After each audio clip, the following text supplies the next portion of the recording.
Sa aking lakbay pabalik ay aking nakasalubong ang tatlong bata na kumakalamang sikmura.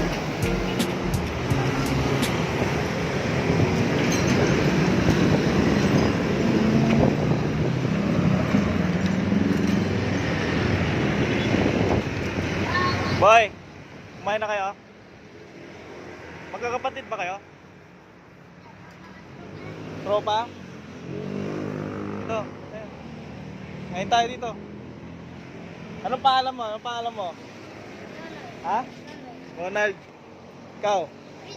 Prince po. Ikaw? Ha? Aaron. Aaron, Prince. Ikaw? Hindi, pangalan mo. Tunod. Ha? Oh, Markin mo. Meron ka bang nickname, ha? Tara, tayo tayo. Ayan, buka kayo dyan. Sa mga oras nito Te, bigyan mo sila. ay aking binabalikan yung mga oras na sobrang hirap para sa aming mga magkakapatid. Salakad.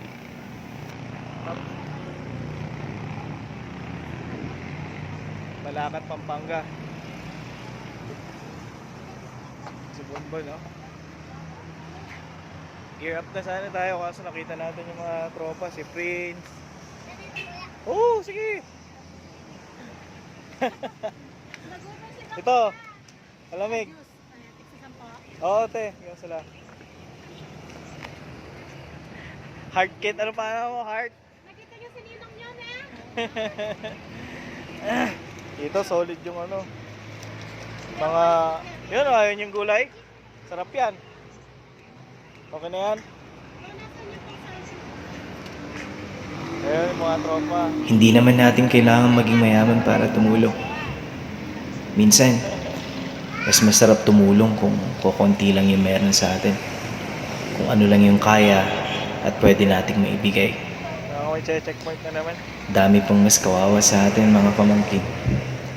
Tulad ng mga batang ito, maagang pinagkait sa kanila yung maayos at magandang buhay.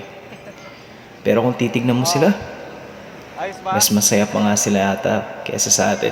Kasi simple lang yung buhay na meron sila. At masaya na sila kung ano yung inaabot at binibigay sa kanila ng mga tao. Naway magsilbing aral. Ano kayo dyan? Hindi lang sa akin, kundi sa ating lahat mga pamangkin. Mamaya na, atiin nyo pagkatapos yung kumain.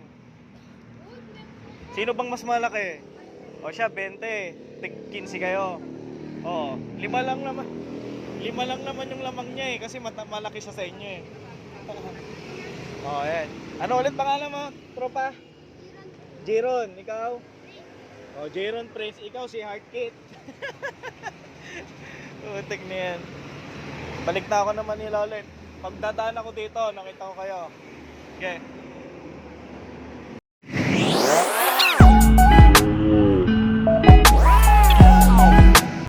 Paano mga pamangkin? Hanggang dito lang yung video ng tito nyo ha. Ingat kayo palagi. Hanggang sa susunod. Bye!